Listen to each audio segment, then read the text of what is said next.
নামগুলি সন্ধি বিচ্ছেদ করলে অর্থই হবে না। গড এটাকে যদি উল্টায়া বলা হয় তাহলে কি হয়ে যাবে? এবার দেখুন, আল্লাহ এই নাম, আল্লাহর পরিচয় কি? যদি বলা হয় যে আল্লাহর পরিচয় কি, শুধু আল্লাহ দিয়ে আল্লাহকে চেনা যাবে, আল্লাহকে চেনা যাবে। আল্লাহ রাব্বুল আলামিন বলছেন, আল্লাহু লা ইলাহা ইল্লা হুয়াল হাইয়ুল কাইয়্যুম।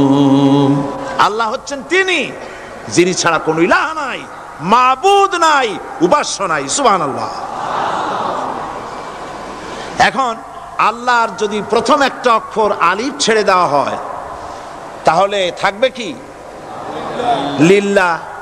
এই লিল্লাহ দিয়েও কেউ যদি আল্লাহর পরিচয় পেতে চায় তাহলে পেয়ে যাবে।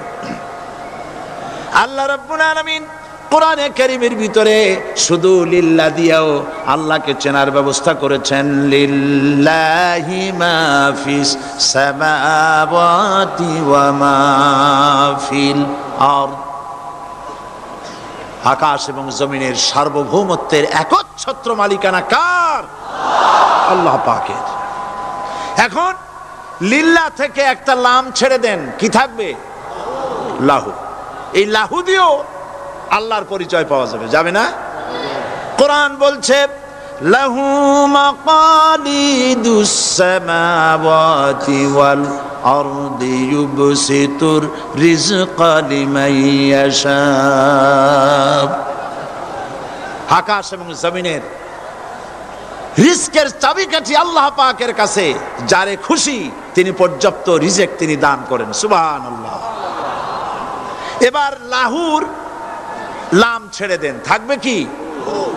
একটা অক্ষর। এই একটি অক্ষর দিয়ে আল্লাহ পাকের চেনা যাবে। ইন্নাহু হুয়াল গফুরুর রহিম। তিনি হচ্ছেন মহা ক্ষমাশীল, দয়াবান। আল্লাহর পরিচয় আল্লাহকে দিয়েই জানা যায়।